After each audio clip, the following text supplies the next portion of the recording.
But I want to close here with a conversation that then law professor Antonin Scalia had in 1979. And the reason I'm doing this is in response. 3 or 4 of you at the least last night I was talking to you were raising the issue. Well, didn't Justice Scalia say it's the wrong century for so I dug out his remarks last night. Let me just read you a few of them. As I say, this was 1979. Scalia was responding to a question about Richard Rovere, whom I mentioned earlier, who said that if you have an amendments convention, it could reinstitute segregation and even slavery. As I said, he was part of this argument begun by Yale law professor Charles Black, and Rovere says they could even eliminate the Supreme Court. And Scalia's response is, I think, very instructive for our purposes. First thing he says, all those things are possible, I suppose. He said, it's possible Congress could pass a law tomorrow eliminating Christmas. Right? He said, but the bottom line is this, quote, whether the risk is sufficient to cause anyone to be opposed to a convention depends on how high we think the risk is and how necessary we think the convention is. So it really comes down to whether we think a convention is necessary.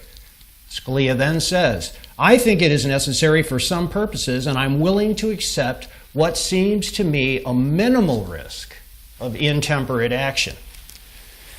And then he goes on to say, he says, I have not proposed an open convention. That was what he was saying was it's the wrong century for an open convention. He said, no one in his right mind would propose that in preference to a convention limited to those provisions he wants changed. But then notice what he says next after saying, I'm not calling for an open convention. He says, there comes a point, however, at which one has to be willing to run the risk of even an open convention to get the changes that are wanted. I think that risk is worth taking. It's not much of a risk.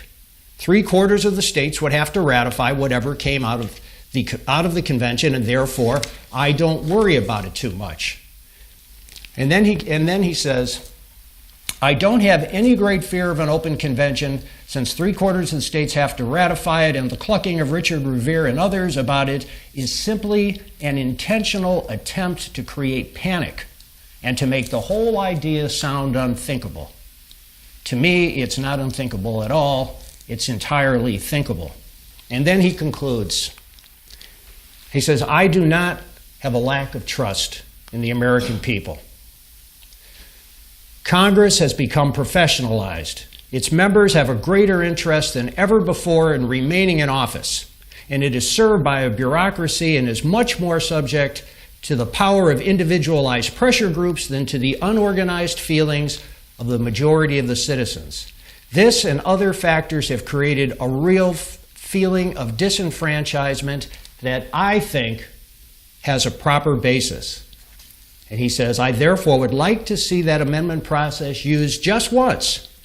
He says, I do not care what it is used for the first time, but using it once will exert an enormous influence on both the Congress and the Supreme Court. It will establish the parameters of what can be done and how. And after that, both the Congress and the court will behave much better. End quote. All I can say to that is, here's hoping. Thank you.